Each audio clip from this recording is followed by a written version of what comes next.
Syukran, jazakillah khairan. Bismillahirrahmanirrahim. Assalamualaikum warahmatullahi wabarakatuh. Waalaikumsalam warahmatullahi wabarakatuh.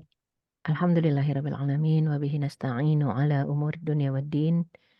Allahumma salli wa sallim wa barik ala sayyidina Muhammad wa ala alihi wa sahbihi ajmain wa man tabi'ahum bi ihsanin ila yaumiddin. Rabbi israh li sadri wa yassir li amri wa hlul 'uqdatam min lisani yafqahu qawli amma ba'd. Alhamdulillah, hadirat yang dirahmati Allah Subhanahu wa taala. Kita akan membahas satu hadis yang berkaitan dengan ukhuwah pada hari ini. Sebelumnya mohon maaf saya boleh share screen sendiri untuk menyamakan dengan speed suara. Baik, baik, baik, Eh, baik Ustazah. Enggak, atur nuhun. Berarti yang itu dicabut aja ya. Saya minta akses ya. Boleh dibantu ya Mbak Oh, Raras? sudah. Oke. Alhamdulillah udah. Ya, alhamdulillah. Ya, karena kajian kita berkaitan dengan ukhuwah, berkaitan dengan rasa ya dalam diri kita ketika melihat saudara kita dalam penderitaan ya. Maka di sana sangat penting untuk memahami esensi ukhuwah. Apa sih makna dari ukhuwah? Sering kita dengar kata-kata ukhuwah ya ukhuwah. Ukhuwah itu persaudaraan. Dan persaudaraan itu persaudaraan sesama muslim ya. Makanya kalau disebut ukhuwah ya adanya ukhuwah Islamiyah sebenarnya. Cuman karena manusia ini kreatif jadi ditambah-tambah ada ukhuwah insaniyah, ada ukhuwah watoniyah, ada ukhuwah apa lagi ya. Tapi sebenarnya di dalam Islam, di dalam syariat kita surat Al-Hujurat sudah menjelaskan kepada kita innamal mu'minuna ikhwah. Sesungguhnya setiap orang beriman itu ikhwah. Ikhwah. Jadi ukhuwah ikhwah itu satu akar kata. Sesungguhnya orang beriman itu ikhwatun, bersaudara. Ya, jadi fa aslihu baina akhawaikum. Maka selalu adakan islah di antara saudara-saudaramu. Adakan perbaikan kalau ada yang bertengkar, damaikan. Kalau ada yang berselisih, luruskan, ya. Fa aslihu baina akhawaikum la'allakum turhamun supaya kamu juga mendapatkan rahmat. Jadi kalau ada saudara-saudara yang berselisih pendapat, bertengkar, itu tugas utama kita adalah agar dapat rahmat dari Allah, mendamaikan. Apalagi kalau bertengkarnya tidak dengan sesama mukmin. Wah, itu membelain orang mukmin ketika dia dalam posisi benar merupakan kewajiban. Tapi kalau mukminnya dalam kondisi salah, posisi salah, maka harus diluruskan. Bukan dibelain kalau salah, tapi diluruskan. Ditolong agar kembali ke jalan yang lurus. Kalau dia benar dizalimi, ditolong agar dia tidak terzalimi. Nah, makanya kenapa Rasulullah SAW mengatakan unsur akhaka zaliman au mazluman. Tolonglah saudaramu dalam kondisi zalim, dia menzalimi orang, atau dalam kondisi mazlum, dia dizalimi orang. Para sahabat mengatakan kalau nolong saudara kita dalam kondisi dizalimi orang, paham, paham. Lantas kalau dalam kondisi dia menzalimi orang, gimana nolonginnya gitu ya. Kata Rasulullah SAW, maka menolong orang yang sedang berbuat zalim kepada orang lain, hentikan dia dari tindak kezulimannya. Itu sudah menolong dia. Menolong dia di akhirat nanti, selamat gitu ya. Jadi memang nah ini kondisi ukhuwah yang kita perbincangkan itu ada derajatnya. Dan kalau kita bicara tentang derajat ukhuwah, kita akan bahas satu hadis yang berkaitan dengan tema hari ini gitu ya. Hadisnya dari Nu'man bin Bashir radhiyallahu anhu marfu'an. Jadi Nu'man bin Bashir ini sebenarnya eh, ada beberapa pendapat ulama antara dia ini sahabat kecil atau tabi'in. Nu'man bin Bashir ya. Ada yang mengatakan tabi'in, ada yang mengatakan sahabat kecil, sahabat muda. Tapi yang paling penting ya marfu diangkat hadisnya ke langsung ke derajat sahihnya sahih muttafaqun alaih. Muttafaqun alaih ini Bukhari Muslim. Berarti diakui oleh Bukhari dan diakui oleh Imam Muslim. Ini standar hadis yang paling susah. Jadi walaupun dia bukan di zaman sahabat besar, sahabat bersama Rasul, ya, tapi tetap hadisnya diangkat sampai ke Rasulullah Sallallahu Alaihi Wasallam. Apa yang disabdakan oleh Rasul? Jadi Nu'man meriwayatkan bahasanya Rasul pernah bersabda, sabdanya adalah Mathalul mu'minina fi tawaddihim wa tarahumihim wa ta'atufihim. Jadi perumpamaan sesama mukmin dalam cinta kasih, saling menyayangi dan berempati. Mathalul jasad. Jadi seperti satu tubuh. Yang idzastaka minhu udun, yang kalau namanya satu tubuh nih, ada bagian dari satu tubuh tadi ya, sakit bagiannya ya, maka yang dampaknya adalah dirasakan oleh seluruh tada'alahu sa'irul jasad. Maka bagian tubuh lainnya, seluruh tubuhnya akan merasakan susah tidur dan demam ya. Jadi satu tubuh yang sakit, maka seluruh tubuhnya, ya bagian tubuh lain artinya daripada yang sakit ini, akan merasakan nggak bisa tidur, meriang, ya, akhirnya jadi begadang, ikut solider dengan bagian tubuhnya. Jadi sesama mukmin harus seperti itu, nggak bisa kita melihat misalnya penderitaan saudara-saudara kita di Palestina. Mereka nggak makan, kita sambil nonton TV makan enak. Wah itu hati kita di mana, tapi yang paling penting iman kita di mana, ya. Sedangkan banyak orang-orang barat yang masuk Islam sekarang mengatakan tidak harus menjadi seorang muslim kalau harus punya hati doang, punya perasaan aja, ya, punya rasa kasihan, itu punya rasa kemanusiaan nggak harus jadi seorang muslim. Itu perkataan barat yang pada akhirnya Allah buktikan perkataan mereka. Tidak harus menjadi seorang muslim untuk mempunyai rasa kemanusiaan. Akhirnya mereka berbondong-bondong menjadi muslim. Menjadi mukmin, mengucap syahadat, ya. Karena memang syariat ini esensinya adalah syariat yang penuh kasih sayang, rahmatan lil alamin. Adapun orang-orang yang beriman, ngakunya beriman tapi nggak punya kasih sayang, dipertanyakan imannya. Jangan-jangan cuma ngomong aja, jangan-jangan hanya KTP saja, ya. Jadi memang kita lihat ya betapa rasa sakit gigi yang dirasakan itu bisa bikin mata melek. Nggak usah gigi deh, kalau gigi dengan mata deket. Jempol kaki yang cantengan, itu bisa bikin mata nggak tidur, kepala berdenyut-denyut pusing, badan demam hanya gara-gara cantengan di ujung kaki. Nah, jadi begitulah seharusnya seorang muslim, seorang mukmin, orang beriman itu menghadapi apa? Penderitaan saudaranya yang lain. Memang begitu. Seperti kita merasakan juga, aduh dia nggak punya rumah, aduh dia tidur di tanah yang basah dengan selimut basah, ya.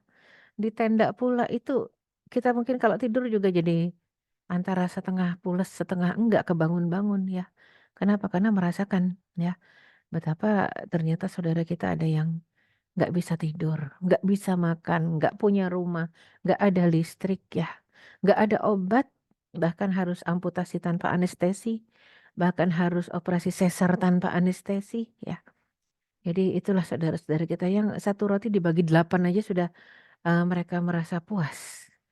Sedangkan kita dengan kondisi kenyang saja masih bisa mengeluhkan apapun juga. Ya Allah, alangkah kurang bersyukur dan tidak bersyukurnya kita terhadap nikmat Allah Subhanahu wa taala yang sangat banyak ya. Dari Anas bin Malik menerangkan bahwa Rasulullah SAW bersabda, "La yu'minu ahadukum hatta yuhibba li akhihi ma yuhibbu li nafsihi." Tidak sempurna iman seorang di antara kalian sehingga, nah ini hadis Bukhari Muslim juga. Hadisnya kadang diartikan seperti ini, sehingga ia mencintai saudaranya sebagaimana ia mencintai dirinya sendiri. Sebenarnya hadisnya lebih lengkapnya adalah ketika disebutkan hatta yuhibba li akhihi. Sampai dia mencintai untuk saudaranya sebagaimana mencintai ma yuhibbu li nafsihi. Mencintai sesuatu untuk dirinya. Artinya apa? Yang kita sukai, yang kita cintai untuk diri kita mendapatkan apa? Mendapatkan kebaikan, mendapatkan kesejahteraan, mendapatkan makanan, mendapatkan kesehatan, mendapatkan perlindungan. Pokoknya kita pengennya kita mendapatkan itu semua. Maka harusnya itu juga kita inginkan untuk saudara kita. Jadi bukan cuma masalah mencintai diri dan mencintai dia, tidak. Tapi mencintai berbagai hal ya yang kita harapkan menjadi jatah kita. Itu juga yang kita sukai agar ya menjadi jatah saudara kita ya. Kalau tidak la yu'min, tidak dianggap beriman ya. Maka derajat ukhuwah itu ada 3 tingkatan sebenarnya. Jadi kalau kita lihat ada derajat paling rendah itu salamatus sadar atau husnuzon atau baik sangka atau lapang dada. Ya, jadinya lapang dada ini sering diartikan sebagai rohabatus sadar. Lapang itu derajat paling rendah. Padahal sudah disebutkan tidak ada iman kalau tidak ada ukhuwah. Derajat paling rendahnya aja susah husnuzon. Rohabatus sadar, salamatus sadar. Hatinya lapang, hatinya selamat. Derajat tertingginya adalah al-ithar. Mendahulukan kepentingan saudaranya dibandingkan dirinya. Ini derajat para sahabat Ridwanullah alaihim dan derajatnya kalau orang di akhir zaman ini seperti gambaran surat Al-Waqiah ya. as-sabiqun as-sabiqun ya. Ya ulaikal muqarrabun ya. Jadi disebutkan orang-orang yang berlomba dalam kebaikan itu yang mendekatkan diri kepada Allah. Thullatum minal awwalin wa qalilun minal akhirin. Banyaknya di awalin di masa Rasulullah hidup dulu bersama sahabat. Wa qalilun sangat sedikit di akhir zaman. Siapa mereka yang sedikit? Itu rasanya cuma bangsa Palestina. Walaupun saudaranya sudah tiada, semuanya sudah musnah, hartanya hilang, habis, sudah hangus, keluarganya syahid semua, tetap ada kepedulian menolong tetangganya, menolong ya saudara yang lain, saudara seiman yang lain ya. Jadi itu hanya orang Palestina yang bisa seperti itu ya, mendahulukan kepentingan saudara sesama mukmin dibanding kepentingan dirinya sendiri. Ini yang sangat susah mungkin untuk diraih saat ini. Di luar Palestina susah. Palestina pun juga yang sudah teruji dan matang itu Gaza. Sedangkan di jalur Gaza itu luas jalur Gaza hanya 45 kilometer persegi. Ya. Jadi di Jakarta 5 wilayah ini yang paling kecil adalah luasnya Jakarta Pusat, 53 kilometer persegi. Yang lain luasnya sampai ratusan. Tapi Jakarta Pusat 53 kilometer persegi. Nah, luasnya Gaza lebih kecil dari Jakarta Pusat. Gaza doang, jalur Gaza itu lebih kecil. Ya. Orangnya cuma sedikit, itu pun sudah banyak yang syahid sekarang. Ya. Dan merekalah yang bisa mencontohkan yang qalilun minal akhirin. Kalau surat Al-Waqiah mengatakan di zaman Rasul banyak yang kayak mereka, tapi sekarang sedikit yang mereka doang, ya. Gambarannya seperti itu. Jadi untuk kita yang di luar medan pertempuran harusnya bisa menjaga husnuzon. Ini husnuzon nggak ada, lapang dada nggak ada, ithar apalagi nggak ada. Apa iya bisa diakui kita sebagai seorang mukmin? Ithar nggak ada, bahkan yang tengah-tengah deh standar pertengahan dalam ukhuwah adalah menyukai kebaikan yang sama untuk dirinya dan untuk saudaranya. Ya, jadinya memang yuhibbu li akhihi ma yuhibbu li nafsihi. Itu standar pertengahan. Pertengahan tidak, tinggi apalagi enggak, masa rendah aja nggak bisa. Untuk berlapang dada dengan segala kekurangan, kekhilafan dan kesalahan saudaranya. Ya, kalau nggak bisa dipertanyakan punya imankah kita? Ya, jadi memang surat Al-Hujurat ayat 10 tadi sudah kita sebutkan innamal mu'minuna ikhwah. Sesungguhnya orang beriman itu bersaudara. Fa aslihu baina akhwaikum la'allakum turhamun. Wattaqullaha la'allakum turhamun. Karena bersaudara maka perbaikilah hubungan, damaikanlah antara orang-orang beriman yang berselisih. Dan takutlah kepada Allah supaya engkau ikut mendapat rahmat ya. Dan surat Al-Anfal ayat 1 juga mengingatkan kita. Ya, jadi yas'alunaka 'anil anfal qulil anfalu lillahi war rasul. Fattaqullaha wa aslihu dzata bainikum wa athi'ullaha wa rasulahu in kuntum mu'minin. Bertakwalah, takutlah kepada Allah dan perbaikilah hubungan di antara sesamamu. Jadi nggak boleh kalau ada masalah kabur gitu ya. Selesaikan ya dan taatlah kepada Allah dan Rasul agar ya jika kamu orang yang beriman in kuntum mukminin. Kalau memang kamu orang beriman takutlah kepada Allah dan Rasul dan taatlah. Karena memang kadang-kadang ada orang yang mengaku beriman tapi nggak taat. Nggak mau taat, nggak mau diatur sama aturan Islam, nggak ngerti maunya diatur pakai aturan apa. Mungkin aturan hawa nafsunya sendiri, syahwatnya sendiri. Ya. Sehingga kalau kita memastikan bahwasanya pengertian al-ithar tadi mendahulukan saudara kita sesama mukmin, mendahulukan apa kebutuhannya, mendahulukan apa. Jadi kalau kita mengatakan kebutuhannya, kebutuhan primernya terutama, itu kita dahulukan dibanding kita sendiri ya. Nah ini yang paling penting untuk ditiru dan untuk diamalkan ya, karena ithar udah sangat jarang di akhir zaman. Secara bahasa bermakna mendahulukan. Sifat ini termasuk akhlak mulia yang sudah mulai hilang, bahkan kalau sekarang mungkin udah hilang ya, kecuali di Palestina. Ya di masa sekarang ini akhlak mulia itu juga susah sekali kita lihat. Padahal akhlak adalah puncak tertinggi dari ukhuwah Islamiyah dan juga dicintai oleh setiap makhluk. Orang yang punya akhlak seperti ini sangat dicintai Allah dan sangat dicintai makhluk ya. Dan kalau dilihat dari timbangan logika ini hal yang sangat berat.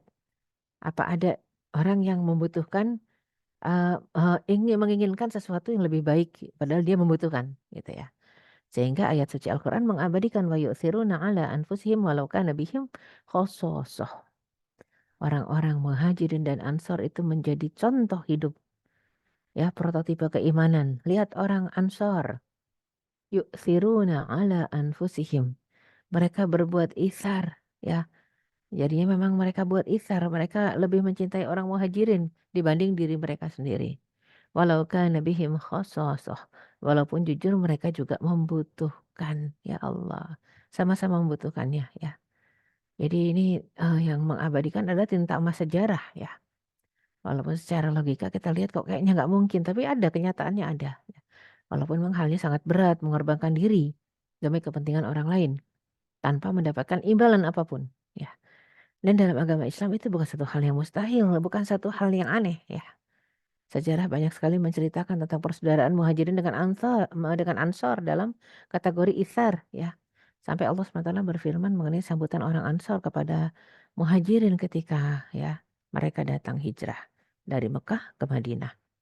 Walladzina tabawwa'ud dara wal iman min qablihim yuhibbuna man hajara ilaihim wa la yajiduna fi sudurihim hajatan mimma utu wa yu'thiruna ala anfusihim walau kana bihim khasasah wa man yuqa syuhha nafsihi faulaika humul muflihun. Orang-orang yang telah menempati kota Madinah yaitu orang Ansor, ya, dan telah beriman sebelum Muhajirin datang, ya, mereka mencintai orang yang hijrah kepada mereka. Jadi sangat mencintai orang-orang Muhajirin dan mereka tidak memiliki keinginan. Jadi nggak ada pamrih sama sekali dalam hati mereka terhadap apa yang diberikan terhadap orang Muhajirin, dan mereka mengutamakan orang-orang Muhajirin atas diri mereka sendiri. Sekalipun mereka juga membutuhkan apa yang diberikan itu. Walau kana bihim khasasah. Oleh karena itu Allah jelaskan wa may yuqa syuhha nafsihi faulaika humul muflihun. Orang yang dipelihara dirinya dari kekikiran, maka itulah orang-orang yang beruntung. Imam Ibnu Abil Izzi Al-Hanafi rahimahullah menjelaskan siapakah orang yang dimaksud dalam ayat ini. Mereka adalah golongan as-sabiqunal awwalun dari golongan Muhajirin dan Ansor. Jadi ada as-sabiqunal awwalunnya Muhajirin, ada as-sabiqunal awwalunnya Ansor, ya. Orang yang berinfak sebelum, penaklukan kota Makkah, dan mereka juga orang-orang yang berperang, termasuk orang yang berbaiat di bawah pohon, namanya Bai'atur Ridwan atau Syajaratul Bai'ah atau Syajaratul Ridwan. Jadinya pohon baiat itu, Bai'atur Ridwan, ya, yang jumlah mereka lebih dari 1.400 orang. Jadi memang kan ada baiat pertama, baiat kedua, orang yang hijrah ke Habasyah gitu ya. Ini orang-orang yang sudah teruji keimanannya. Sehingga Muhajirin dan Ansor yang pertama, golongan pertama itu golongan yang memang sudah teruji, ya, keimanannya, kesabarannya, ya. Sehingga penting buat kita kalau kita bicara tentang apa itu al-ithar. Ternyata kalau kita bicara tentang mencintai diri saudara kita sebagaimana mencintai diri kita sendiri, ya banyak di antara para sahabat pada saat itu juga bawa anak ketika hijrah dari Mekah ke Madinah gitu ya. Banyak yang mengutamakan saudaranya, ya, dibanding dirinya sendiri, menolong saudaranya, menolong anak tetangganya yang sama-sama muslim gitu ya. Ini satu gambaran, ya, yang memang betul-betul kita lihat betapa persaudaraan di dalam Islam itu nggak lihat dan nggak pandang bulu, ya. Mungkin mereka akan mengatakan saya juga punya anak, tapi ya sudah yang bisa ditolong ternyata anak orang lain dulu misalnya, ya anak orang lain dulu ditolong pada saat hijrah itu, ya. Banyak gambaran-gambaran seperti itu, ya. Jadi memang kita dianjurkan untuk membaca sirah agar bisa mengambil pelajaran. Pertama akan dicintai Allah keutamaan itsar itu. Kalau mereka kenapa sih menjadi masyarakat yang memang teruji dengan itsar, ya, mendahulukan saudaranya dibanding dirinya sendiri. Jadi ciri khas orang yang dicintai Allah di antara mereka memang adalah orang-orang yang, senang menanggung, kesulitan saudaranya, ya. Ini keutamaan yang agung dan besar dan banyak hadis yang menceritakan bahwasanya Nabi SAW juga bersabda, "Orang yang paling dicintai Allah Azza wa Jalla adalah yang paling banyak memberi manfaat kepada orang lain." Ya, jadinya khairun nas anfa'uhum linnas. Sebaik-baik manusia adalah yang paling bermanfaat untuk manusia lain, ya. Itu orang yang paling, dicintai oleh Allah. Dan amalan yang paling dicintai Allah adalah kesenangan yang diberikan kepada sesama muslim, ya. Idkhalus surur. Jadinya, memasukkan rasa senang di dalam hati seorang muslim, itu amalan yang dicintai Allah. Kemudian juga menghilangkan kesusahan, menghilangkan kesulitan bahkan membayarkan hutangnya atau menghilangkan rasa laparnya, ya itu dahsyat pahalanya. Bahkan disebutkan ketika Allah Subhanahu wa taala berkisah tentang menggambarkan kepada kita betapa azab dari Aqabah.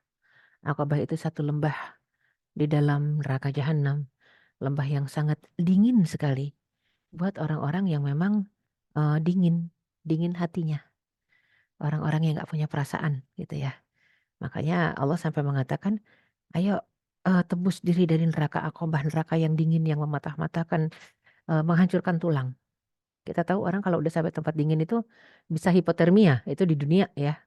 Kalau sudah hipotermia, gampang sekali tulangnya patah-patah, bahkan hancur gitu ya. Dan harus kalau nggak hancur sampai darat lagi, sampai bawah lagi harus diamputasi.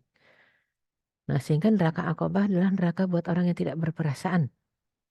Ya, sampai disebutkan fakku raqabah. Ya, jadinya falaqtahamal aqabah wa ma adraka mal aqabah. Kenapa tidak tebus dirimu dari neraka Aqabah? Hindari dirimu dari neraka Aqabah. Wa ma adraka mal aqabah, apa sih neraka Aqabah itu? Ya. Ini firman Allah Subhanahu wa taala. Maka di antaranya adalah fakku raqabah. Bebaskanlah tawanan. Tawanan kita yang ada di musuh tuh bebasin, dan itulah yang terjadi kemarin kan ketika 7 Oktober. Kenapa ada agresi? Karena kita ditindas. Ya, kenapa kita menawan mereka? Karena kita pengen tawanan kita dibebasin. Nah, sampai para mujahid di Gaza itu mengatakan, kami akan bebaskan tawanan kalian, tapi tabyid itu putihkan tawanan kami yang ada di kalian. Ya, tapi ya itulah kita ini bicara bukan dengan manusia. Kalau bicara dengan Bani Israel, ya Zionis ini bukan manusia. Ya, jadi memang setengah titisan kalau kata Allah, orang-orang yang sudah pernah dikutuk kunu kirodatan wal khanazir, pernah dikutuk menjadi kera dan babi. Kalau udah kera babi ya gabungan dari kera dan babi apa ya? Sun Gokong kali ya. Jadi orang yang sudah dikutuk ini nggak bisa diajak bicara. Ya pakai bahasa manusia. Sehingga ketika disebutkan fakku raqabah, ya gitu. Mereka susah sekali untuk membebaskan tawanan. Adapun tawanan mereka yang ada di umat Islam, Masya Allah, tawanannya dijaga. Bahkan ada tawanan-tawanan Israel itu yang merasakan, kok saya lebih suka ditawan daripada dibebaskan. Ya, karena kalau dibebaskan nggak tiap hari ada dokter yang kontrol. Ini begitu ditawan tiap hari ada dokter yang kontrol. Makanannya juga diperlakukannya, bahkan para mujahid makannya sangat sangat sangat sederhana. Sedangkan tawanan itu kayak tamu ya, dijamu ya. Itulah satu gambaran ya betapa ini generasi Quran yang sangat unik ya, Jilun Farid sampai disebutnya generasi unik. Kenapa unik? Standar keimanannya dahsyat, jauh di atas kita. Dan mungkin hanya sama seperti para sahabat Ridwanullah alaihim di masa Rasul ya. Itulah mereka. Sehingga Allah SWT memerintahkan kita untuk menolong saudara kita sesama muslim. Bahkan dikatakan unsur akhaka ya. Nah, tolonglah saudaramu. Sampai disebutkan juga Allahu fi aunil abdi maka al abdu fi auni akhihi. Allah akan senantiasa menolong hamba yang si hamba tadi senantiasa menolong saudaranya ya. Nah, menolongnya seperti apa? Sampai disebutkan seperti menghilangkan kesulitan, membayarkan hutang, menghilangkan rasa lapar ya. Sampai Rasulullah SAW bersabda, aku berjalan bersama salah seorang saudaraku untuk menunaikan keperluannya. Itu lebih aku sukai daripada itikaf di masjid ini sebulan lamanya. Masjid itu maksudnya Masjid Nabawi. Sampai Rasul juga bersabda kepada para sahabat lain, li an yamshiya ahadukum fi hajati akhihi. Kalaulah ada dari di antara kalian, seorang di antara kalian yang berjalan untuk memenuhi kebutuhan saudaranya. Mungkin bukan dia yang memenuhi kebutuhannya, tapi dia yang cari akses agar orang-orang nolongin saudaranya. Mungkin dia nggak punya apa-apa, tapi dia punya aksesnya, tapi dia punya jalurnya ya. Nah, jadi harus ada kepedulian. Mungkin kita nggak punya uang ngirim banyak sampai ratusan juta, jutaan aja juga mungkin berat untuk dikirim ke Palestina. Tapi kita punya akses, kita punya jalur, kita punya jaringan ya. Harus ada edukasi. Mengajak orang-orang yang mampu untuk mengumpulkan uangnya kirimkan ke sana. Beli obat, beli makanan, beli pakaian, beli apa aja yang dibutuhkan. Ya, jadi memang, sampai Rasul mengatakan, "Daripada kalian iktikaf sebulan nggak ngapa-ngapain, ayo jalan penuhi kebutuhan saudara kalian," ya. Barang siapa berjalan bersama salah seorang saudaranya dalam rangka memenuhi kebutuhannya sampai selesai, maka Allah akan meneguhkan tapak kakinya pada hari ketika semua telapak kaki tergelincir, yaitu ketika menyeberang, ya, sirat, ya. Sesudah padang mahsyar kan kita nyebrangin sirat. Itu banyak kaki-kaki tergelincir kata Rasulullah. Tapi kalau orang yang suka bantuin saudaranya, itu kakinya dibuat teguh, nggak tergelincir. Di titian rambut dibelah 7 kalau orang Indonesia bilangnya ya. Kalau hadisnya mengatakan titian yang lebih tipis dari rambut dan lebih tajam dari pedang. Dan kanan kirinya tuh banyak kaitan. Kait yang ngait-ngaitin kita. Supaya jatuh ya. Naudzubillah min dzalik. Jadi sesungguhnya ahlak yang buruk akan merusak amal sebagaimana cuka yang merusak madu. Walaupun amalnya banyak tapi ahlaknya buruk. Akhirnya seperti tetesan cuka di atas, susu ya, tetesan cuka di atas madu dan juga tetesan cuka di atas susu ya, tetesan air raksa di atas susu. Karena, air raksa atau nila setitik maka rusak susu sebelanga. Ibarat kata, celaknya itu mungkin cuma sedikit, tapi yang sedikit itu adalah akhlak dan adab, maka rusak semuanya ya. Nah, akhlak dan adab itu kan kepada Allah dan kepada manusia. Ya, jadi kalau orang yang, semangatnya terjaga untuk, memperjuangkan ya, saudara-saudaranya yang tengah dizalimi, maka pertama pasti akan dicintai Allah. Yang kedua akan dicintai oleh manusia. Sahal bin Sa'ad As-Sa'adi radhiyallahu anhu mengatakan seorang mendatangi Nabi SAW dan bertanya, "Ya Rasulullah, tunjukkan kepadaku suatu amalan." Ya, jadi satu amalan yang mana gitu ya, kata Rasulullah. Ada yang kalau seandainya aku kerjakan maka aku akan dicintai Allah dan dicintai juga oleh, sekalian manusia. Maka Rasul menjawab, "Izhad fid dunya, yuhibbukallah," ya.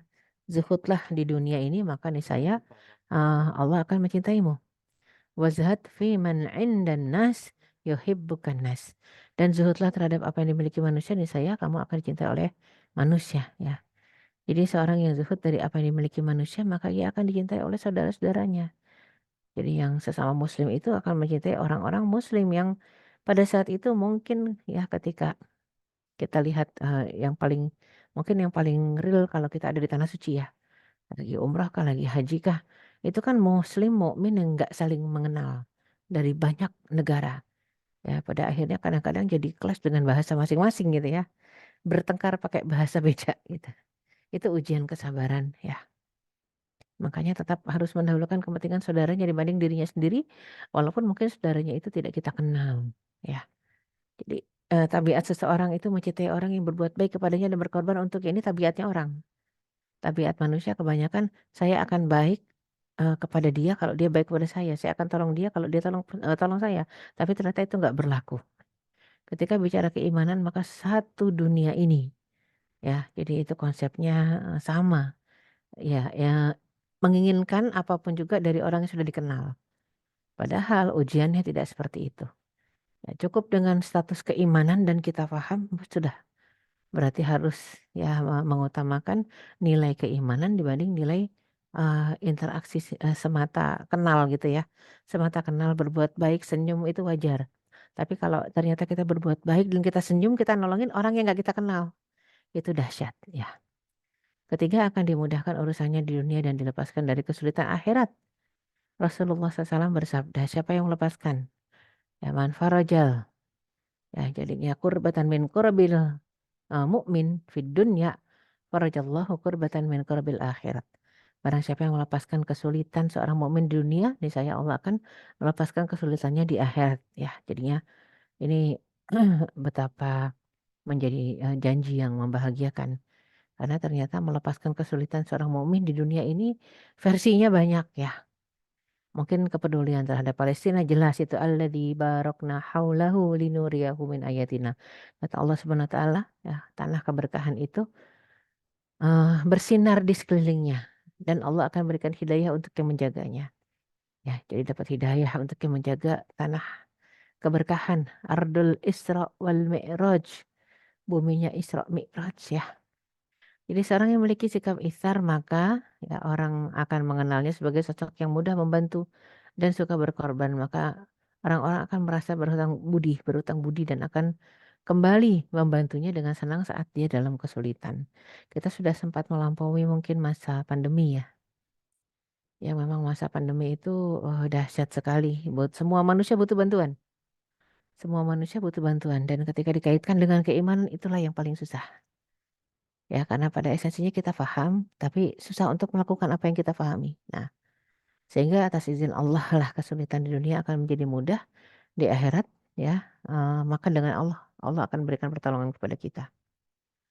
Kemudian keempat akan tumbuh ikatan ukhuwah yang kuat, yang erat ya, kuat di antara sama muslim dan mukmin. Karena kita, tahu ya yang namanya, eee, bentuk solidaritas sesama muslim itu akan, mengakar ke dalam hati dan melahirkan rasa cinta kasih ya. Rasulullah SAW pernah bersabda, "Tahadu tahabu." Saling menghadiahilah kalian, niscaya kalian akan saling mencintai ya. Jadi kalau Rasulullah SAW itu bagi-bagi hadiah nggak kepada orang yang dikenal saja. Ya Rasul tuh bagi hadiah biasanya rata. Kepada satu majelis kenal nggak kenal gitu ya. Dan juga dikuatkan dengan hadis, tahadu tahabu fa innal hadiyah yudhib wahratus, sadar ya. Jadi, saling memberikan hadiah karena hadiah yang diberikan itu sesungguhnya akan mencabut atau menghilangkan kedengkian hati ya. Jadi hadis di atas menunjukkan bahwa pemberian hadiah akan menarik rasa, cinta di antara sesama manusia yang, jedanya banyak, jaraknya panjang misalnya ya. Contoh untuk orang yang udah tinggal di satu, kota 50 tahun misalnya, berbeda dengan orang yang baru masuk, tahun lalu ya, baru berapa baru 2 tahun berarti, itu sangat berbeda ya. Bedanya bukan hanya dari dianya, tapi juga beda dari mungkin amal-amal soleh, amal kebaikan yang dikerjakan ya. Jadi kalau dianya mungkin tutur katanya santun, itu masih alhamdulillah, tapi ada yang akhirnya kasar karena apa, kepincut gitu ya, kepancing kepancing dengan orang kasar yang lainnya, yang ada di sekelilingnya gitu ya. Ini merupakan satu pengingat buat kita, bahwasanya dalam kondisi apapun juga, kita menjadi siapapun juga, jabatan itu bukanlah, satu hal yang harus diprioritaskan, jabatan dunia ya. Jadi memang disyariatkan untuk memberi hadiah, akan terwujud dengannya kebaikan dan kedekatan. Sementara agama Islam adalah agama yang, berdasarkan cinta kasih, rahmatan lil alamin ya. Ini yang sangat kita miris kalau kita lihat, banyak orang yang mengaku mukmin tapi hilang rasa rahmatnya. Banyak yang mengaku mukmin sudah nggak ada rasa cinta kasihnya ya. Jadi dengan terwujudnya kebaikan dan kedekatan, agama ini mudah sekali tumbuh. Karena agama yang mengusung, tidak tidak mengusung status perbedaan antara si besar, si kecil, si tua, si muda, laki, perempuan, semuanya hamba Allah, semuanya sama ya. Jadi kita lihat, ingatlah nikmat Allah sampai disebutkan oleh Allah SWT dalam surat Ali Imran ayat 103 ya.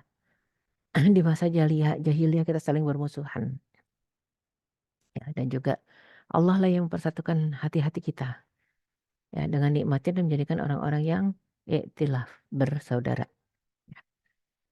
Penting sekali buat kita untuk, melihat beberapa hadis dan ayat ya yang terkait dengan ini ya. Dan juga kebalikan, kebalikan dari sikap isar adalah al-atharah alias egois yang artinya mencintai diri sendiri dan mengutamakan diri sendiri di atas orang lain. Ini yang paling Rasul benci ya dan Rasul cela. Satakunu ba'di asarah wa umur tunkirunaha ya. Sesudahku akan ada orang-orang yang mengutamakan diri sendiri dan perkara-perkara yang kalian ingkari. Qalu ya Rasulullah kaifa ta'muru man adraka minna dzalik ya. Lantas apa yang akan engkau sampaikan kepada kami kalau kamu kamu mendapati kami begitu, kata para sahabat ya. Qala tu'addunal haq alladzi 'alaikum wa tas'aluna Allah alladzi lakum. Jadi kalau kita lihat ada satu zaman di mana zaman itu kita itar udah nggak bisa, mengutamakan orang lain udah nggak bisa karena kita dalam kondisi sangat kurang di bawah orang semua. Ya, maka apa kata Allah Subhanahu wa taala, ya, tetap mujahadah, tetap, berjuang gitu ya. Kalau sikap egois sudah ada di diri orang lain jangan sampai kita kena.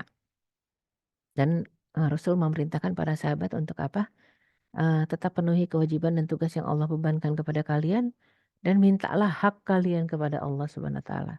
Ada kalanya kita kan minta hak juga sama manusia, bahkan sakit hati kalau manusia tertentu nggak bisa ya memberikan kita hak ya.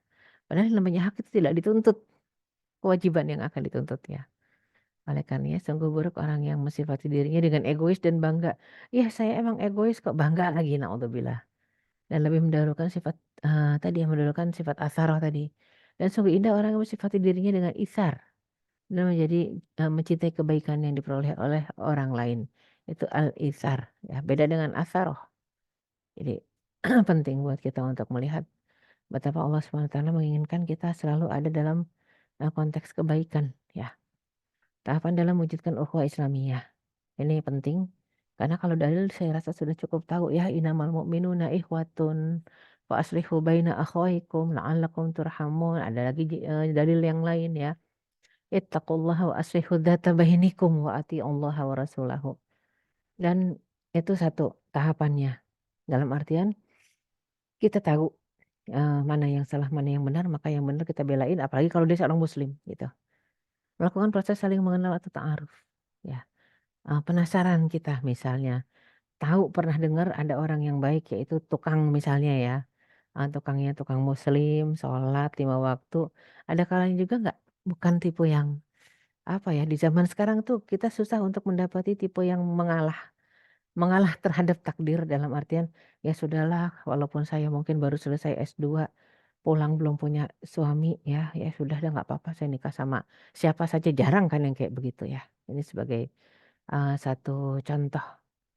Ya betapa kalau kita bicara saudara, kita bicara ta'aruf, kadang-kadang kita langsung bicara tentang perkenalan yang hukumnya menuju pernikahan gitu ya, padahal tidak.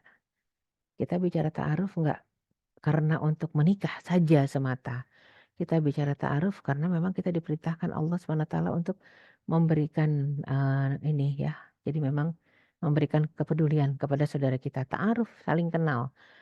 Memberikan perhatian, mengetahui sampai mengetahui penderitaannya apa, kebutuhannya apa, itu hanya dari ta'aruf saja ya, fisik, pemikiran, kejiwaan ya. Kemudian dijadikan juga kamu berbangsa-bangsa dan bersuku-suku lita'arafu ya, diciptakan oleh Allah dalam kondisi berbangsa, bersuku, lita'arafu, untuk ta'aruf. Inna akramakum indallahi atqakum, yang paling mulia adalah yang paling bertakwa gitu ya. Ini memang, susah untuk sampai kepada penerapan ya realitanya. Karena mungkin kita sendirian, orang udah nggak peduli di zaman ini untuk tolong menolong.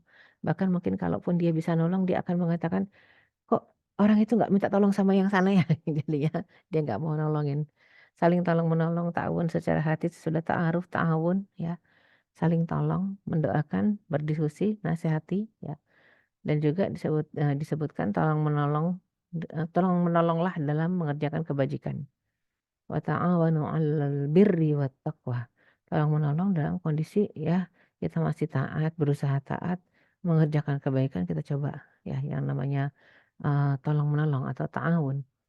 Dan yang paling penting juga selain ta'aruf ada takaful ya, saling apa, kalau takaful itu saling mengemban ya, menanggung. Ya, hati yang saling menyatu dan saling menyayangi, sehingga terbentuklah kesatuan barisan dan kesatuan umat, ya. Harus itu, ini latihan takaful. Orang punya hutang, kita coba menghandle hutangnya. Mungkin jarang sekali ya, jarang, tapi begitulah yang dicontohkan ya oleh para imam-imam terdahulu kita, di antaranya adalah Imam Syafi'i ya. Sampai Ibnu Mulkin Asy-Syafi'i itu mengatakan, membaca Al-Quran sambil mentadaburinya itu menjadi salah satu bentuk untuk mengobati hati. Membaca Al-Quran sambil tadabbur isinya.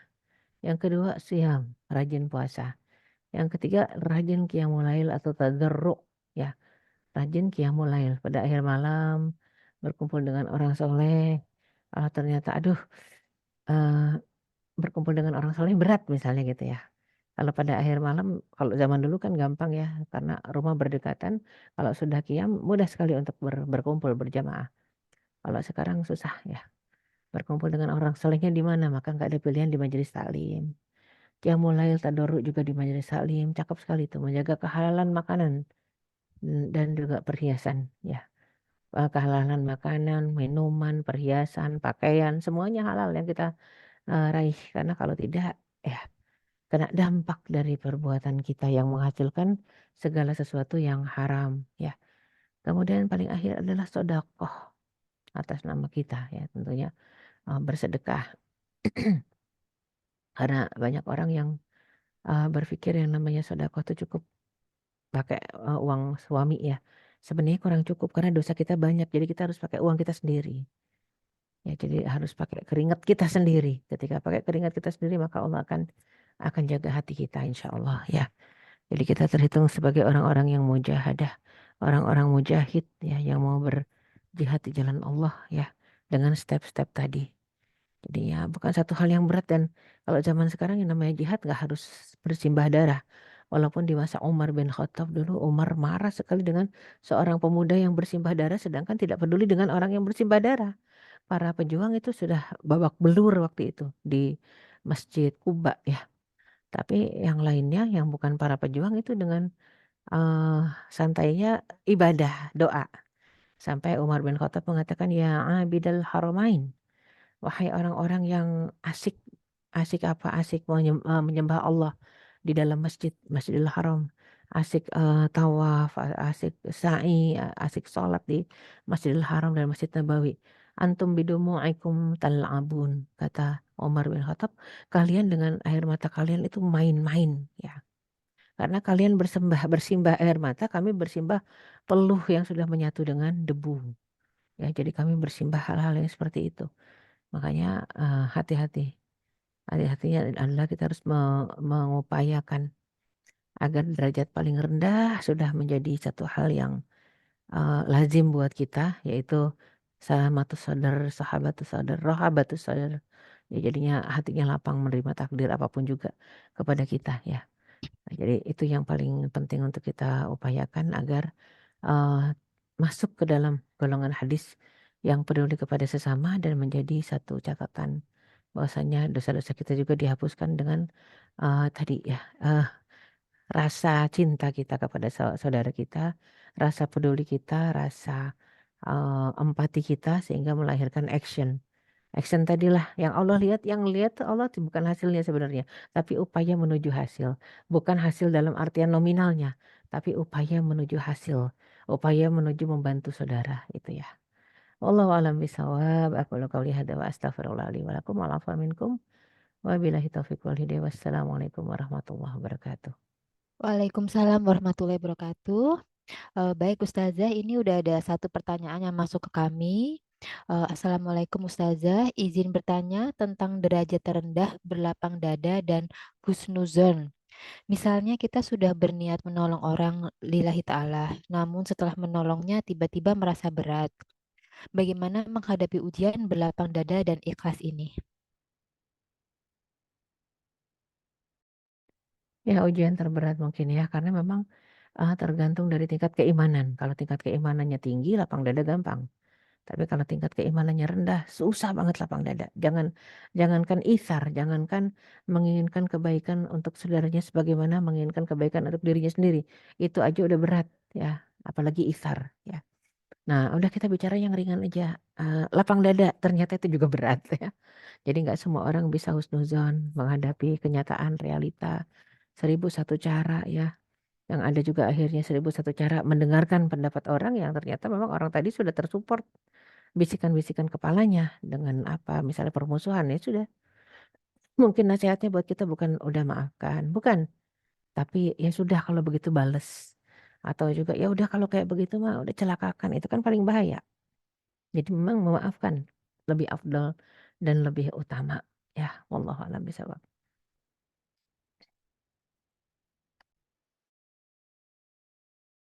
Ada lagi yang ingin bertanya?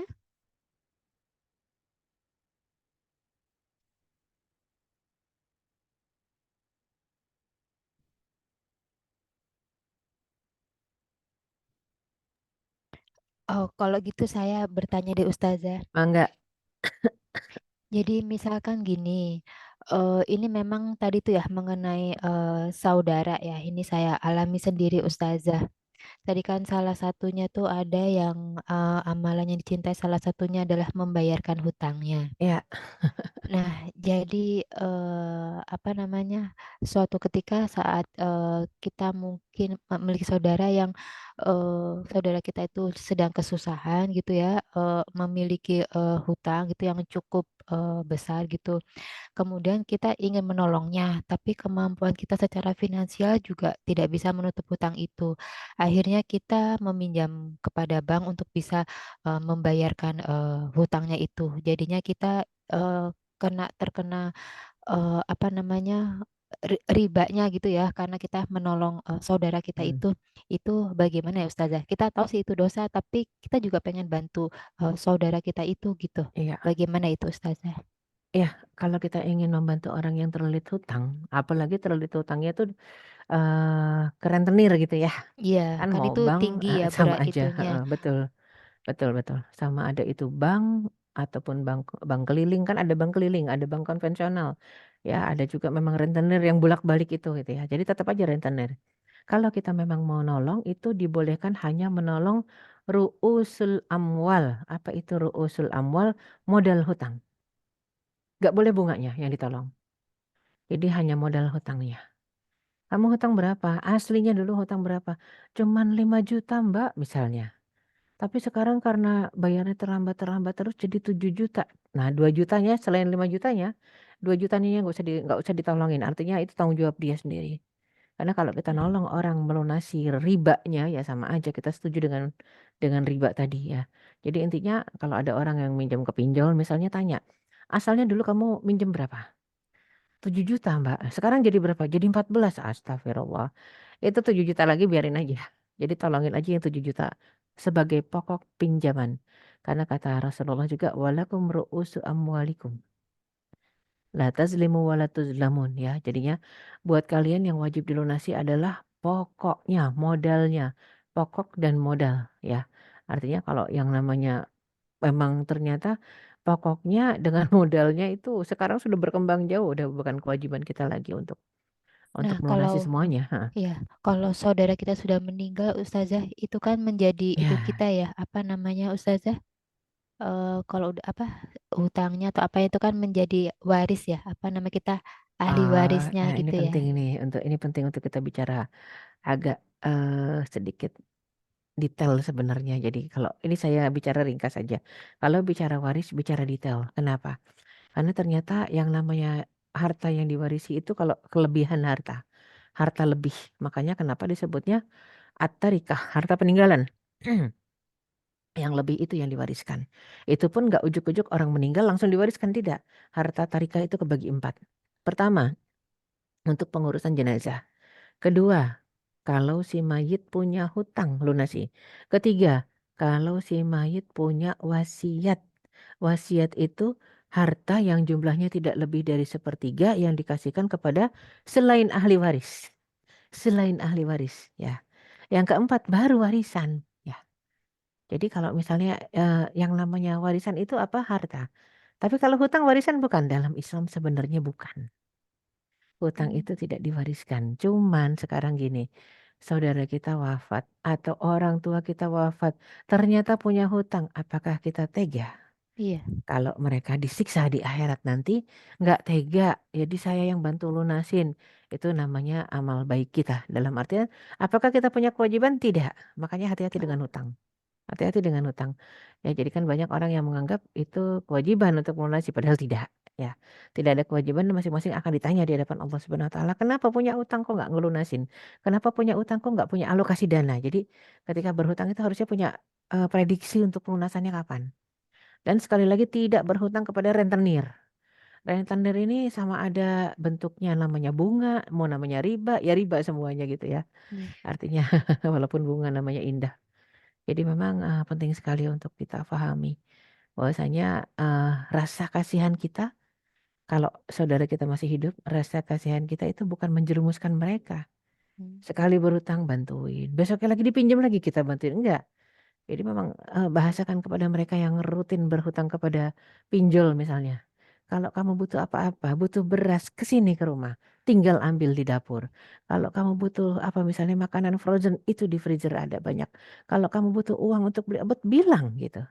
Jangan semuanya dikit-dikit pinjol. Itu banyak sekali masyarakat kita yang awam yang dikit-dikit pinjol, dikit-dikit pinjol. Ya Allah, udah ketahuan nagihnya kasar, tetap aja pinjol gitu ya. Nauzubillah min dzalik ya. Baik, Ya, baik. silakan. Terima kasih Ustazah. Kami persilahkan kepada teman-teman kajian yang lainnya yang ingin bertanya. Ada satu pertanyaan di room chat, Mbak. Oh, oke, sebentar. Iya, Oke, ini Ustazah, izin bertanya, jika kita pernah melakukan kesalahan dan sudah berusaha meminta maaf dan menjalin silaturahmi, tetapi respon yang diperoleh adalah sebaliknya dan malah menutup jalur komunikasi. Apakah kita tetap menanggung dosa kezaliman kita sebelumnya, ya, Ustazah? ya. Ini banyak kasus seperti itu ya. Jadi intinya buat orang yang bersalah, yang pernah buat hilaf, yang pernah buat zolim, nomor satu taubatan nasuha. Ya, jadinya minta ampun sama Allah, minta ampun yang serius gitu. Itu nomor satu. Yang berikutnya, nah ini dia, minta maaf kepada manusia terkait. Ya. Kalau misalnya manusia yang pernah kita zolimi dan bukan kezoliman finansial misalnya, ya. Pernah kita sakiti, pernah kita gibahi misalnya. Nah tiba-tiba ternyata kita tahu rumahnya deket kok, nggak jauh ya. Udah, kita udah istighfar, kita udah taubat. Gimana caranya untuk meminta keredoan hatinya? Ya itu paling gampang. Datengin aja rumahnya, tapi bawa tuh ya buah tangan apa kayak terserah mau buah mau kue, bawa buah tangan sampai sana, cipika-cipiki ngobrol sebentar, pamit, tinggalkan itu. Ini buat kamu ya, semoga sehat. Maaf nggak bawa apa-apa, kasih titipin hadiah. Itu selesai sudah ya. Dalam artian eh, kalau memang kita yang sudah pernah buat salah dan tidak dimaafkan, maka caranya banyak. Pertama istighfar dulu, kedua minta maaf direct langsung. Kalau ternyata langsung udah kita punya prediksi nih nggak bakal dimaafin sama dia, cari cara lain, muter. Tapi intinya kita sudah mengeluarkan kalimat minta maaf. Seandainya kita sudah betul-betul sungguh-sungguh udah istighfar, kemudian sudah taubat nasuha, kemudian sudah minta maaf dan dia tidak memaafkan juga, itu urusan dia sama Allah, bukan urusan kita lagi. Ya, jadi bukan urusan kita lagi, urusan dia sama Allah. Karena kewajiban seorang mukmin selain minta maaf adalah memaafkan. Itu kewajiban, ya. Memaafkan itu kewajiban. Jadi untuk orang yang kita udah pengen ya, jadi gimana rasanya ya? Kita udah mungkin kesel tiba-tiba dia berhutang nggak bayar-bayar misalnya ya. Itu kan kalau orang lain berhutang nggak bayar, oke lah kita bisa. Tahu-tahu yang berhutang nggak bayar meninggal, kita bisa memaafkan, melupakan, ya. Nah, tapi kalau misalnya kita yang punya hutang dan orang udah meninggal gimana? Orangnya udah meninggal, kita yang punya hutang, minta maafnya gimana? Kita nggak bayar-bayar, udah lama cari keluarganya nggak dapet hutangnya. Misalnya dulu 3 juta hutang kita sama mereka, sama orang itu. Terus gimana? Ini kezoliman. Keluarganya juga sih kita nggak kenal, udah terputus komunikasi lama. Ini gimana dengan 3 juta yang kita jadi utang nih? Kalau nggak selesai di dunia, repot. Di akhirat yang akan mengurangi, yang akan dikurangi oleh Allah adalah pahala kita. Makanya dilunasi di dunia dengan cara apa? Sedekah sebesar hutang. Nah, sedekah sebesar hutang. Jadi kalau ada orang-orang yang misalnya nggak mau ketemu, udah marah sama kita, nggak mau memaafkan kita, udah doakan dan sedekah sebesar rasa yang kita buat gitu ya. Dalam artian sedekahlah atas nama si Fulan tadi yang kita zolimi. Wallahu a'lam bishawab. Oke, terima kasih Ustazah. Ini satu lagi nih Ustazah ya, ini karena udah jam 1.15, satu Iya, lagi Ustazah Afwan berkaitan dengan membantu melunasi hutang riba. Dengan iya, kefakiran ilmu, Qadarullah sudah membantu melunasi hutang saudara dengan bunga iya. ribanya. Bagaimana Ustazah? Semoga Allah Iya, ridho nggak dengan tahu. taubatnya. Iya, Kalau nggak tahu nggak apa-apa. Kalau nggak tahu nggak apa-apa ya. Artinya untuk yang tidak tahu dan mengerjakan kekhilafan karena ketidaktahuannya, alhamdulillah maafu anhu, dimaafkan oleh Allah Subhanahu wa taala. Yang repot kan yang tahu ya. Udah tahu kalau riba itu nggak boleh, tapi habis kepepet. Banyak loh yang gitu yang minjem minjem ke pinjol dengan alasan kepepet ya. Jadi memang ini alasannya kepepet, darurat, nggak ada lagi yang bisa dipinjem. Sebenarnya sih satu kunci terakhir buat kita semua. Kalau kita merasa Allah sedang menguji kita dengan kesempitan, entah sempit harta, entah sempit jiwa alias kesehatan, ya, entah sempit makanan alias keterbatasan makanan, gitu ya. Jadi dibuat pacak pelika atau dibuat memang kita nggak bisa beli apa-apa, gitu ya. Atau ada makanan tapi nggak bisa dimakan karena kita sakit.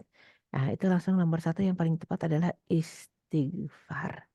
Astagfirullah wa atubu ilaih, astagfirullah wa atubu ilaih. Karena sebenarnya satu kunci buat kita, istighfar itu memberikan solusi dan jalan keluar dan mendatangkan rezeki dari arah yang tidak disangka-sangka. Itu yang pertama. Yang kedua, wa may yattaqillaha yaj'al lahu makhrajan. Kalau kita bertakwa kepada Allah, kita takut kepada Allah, Allah kasih solusi. Wa yarzuqhu min haitsu la yahtasib, dan Allah akan kasih rezeki dari arah yang tidak disangka-sangka. Jadi intinya di istighfar jangan-jangan kita kurang takwa, makanya sulit kadang-kadang untuk sebagian orang juga gitu kita sampaikan, "Kenapa kamu ya, susah terus misalnya hidupnya?" Jangan-jangan kamu kurang bertakwa. Nggak masalah, sampaikan itu ayat, ya. Wallahu a'lam bishawab. Baik Ustazah, sepertinya waktu kita kurang panjang sih. Tapi sudah jam 1 lewat 17. Mudah-mudahan nanti kita ada kesempatan lain waktu ya untuk bisa Amin. apa namanya kajian dengan Ustazah Erika lagi. Terima kasih atas tausiah yang diberikan. Tadi itu ada satu apa namanya hadis ya tadi itu yang Iya. bikin saya agak ya Allah mudah-mudahan kita termasuk yang itu gitu ya. Tadi apa mengenai ini tadi yang surat Al-Hasr 9 gitu. Siapa yang dipelihara dari kekikiran dirinya, mereka itulah orang-orang yang beruntung ya. Tadi itu yang apa Iya. Ustazah yang Wa di may saat orang-orang yuqassih tidak nafsihi. apa Iya. namanya berpijak tidak apa menemukan pijakannya Ya, itu yang tidak di tergelincir. sirot ya, di Ya, sirot itu titian supaya nggak mm, tergelincir, maka jangan pelit-pelit. Itu aja ya, sebenarnya, ya Allah. ya. Mudah-mudahan ya kita bisa termasuk golongan orang-orang Amin, amin. tersebut ya Ustazah. Apalagi Amin, tadi kita amin, amin. udah mendapatkan ilmunya gitu, banyak manfaat maupun kebaikan gitu ya. Utamanya dicintai sama Allah gitu ya. Kalau kita bisa menjadi hamba-hamba yang itsar, mendahulukan orang lain di atas diri kita sendiri gitu. Baik Ustazah, terima kasih atas kajiannya. Kami selaku panitia memohon maaf apabila ada kekurangan dalam pelaksanaan kajian pada siang hari ini. Marilah kita tutup kajian kita pada siang hari ini dengan doa kafaratul majelis. Asyhadu alla ilaha Hmm. illa anta astaghfiruka wa atubu ilaik.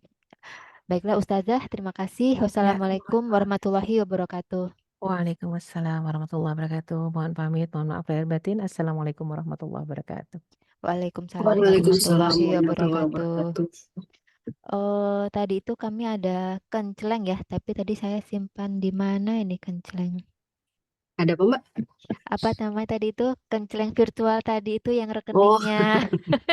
Tadi kok udah nyata tapi kok nggak ada untuk teman-temannya yang memiliki kelapangan rezeki ya bisa mendonasikan apa namanya sebagian rezekinya ke kenceleng kajian muslimah di rekening bank